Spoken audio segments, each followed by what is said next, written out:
বাংলা ভাষার পক্ষে আবার জোরালো সওয়াল করলেন মুখ্যমন্ত্রী মমতা বন্দ্যোপাধ্যায়। একই সঙ্গে ভিন রাজ্যে বাঙালিদের উপর হেনস্থার অভিযোগে সরব হন তিনি, যদিও বিজেপি অনড় রয়েছে বাঙালি বাংলাদেশি ইস্যুতে।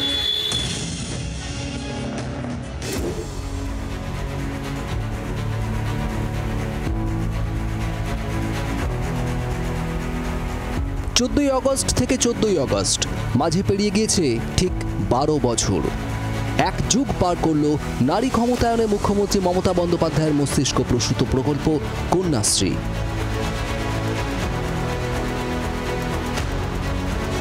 বৃহস্পতিবার আলিপুরের ধনধান্য স্টেডিয়ামে কন্যাশ্রী দিবস উদযাপন করল রাজ্য।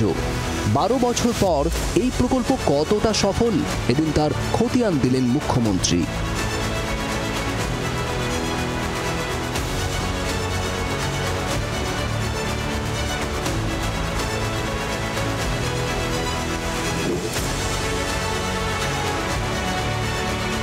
এদিন কন্যাশ্রীর মঞ্চ থেকেও বাংলা ভাষার পক্ষে জোরালো সওয়াল করলেন বাংলার প্রশাসনিক প্রধান। সব ভাষাই জানা উচিত, যত ভাষা শিখবেন তত উন্নত হবেন, কিন্তু দয়া করে মাতৃভাষাকে ভুলবেন না, মাকে ভুলবেন না, মাটিটাকে ভুলবেন না, জননীকে ভুলবেন না, আম্মাকে ভুলবেন না, মাদারকে ভুলবেন না।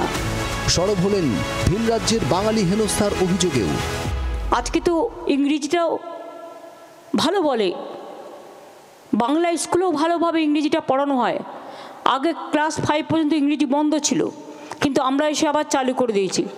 সব ভাষাই জানা উচিত, যত ভাষা শিখবেন তত উন্নত হবেন, কিন্তু দয়া করে মাতৃভাষাকে ভুলবেন না, মাকে ভুলবেন না, মাটিটাকে ভুলবেন না, জননীকে ভুলবেন না, আম্মাকে ভুলবেন না, মাদারকে ভুলবেন না।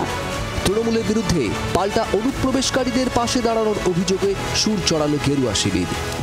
সাধারণ হিন্দু, এদেশের মুসলমান এবং উদ্বাস্তু হিন্দু, শরণার্থী হিন্দু, তারা একজোট হতে শুরু করেছে। যারা এখানকার বৈধ নাগরিক, তারা এর বিরুদ্ধে যুদ্ধ ঘোষণা করবেন না, এটা তো স্বাভাবিক। মুখ্যমন্ত্রী মমতা বন্দ্যোপাধ্যায় এই পরিস্থিতিতে পশ্চিমবঙ্গবাসীর বিরুদ্ধে যুদ্ধ ঘোষণা করেছেন এই অবৈধ ভোটারদের দিয়ে ভোটে জেতার জন্য। বছর ঘুরলেই বিধানসভার ভোট যুদ্ধ, তার আগে বাংলা ও বাঙালি ইস্যুতে সরব শাসক বিরোধী দুপক্ষই। তবে বাঙালি অস্মিতার আড়ালে শিক্ষা স্বাস্থ্যের মতো প্রশ্নগুলি হারিয়ে যাবে না তো, ঢাকা পড়ে যাবে না তো রুটি কাপড়া মাকানের অধিকার। ক্যামেরা কমলের সঙ্গে শ্রেয়সীর রিপোর্ট, জি24 ঘন্টা।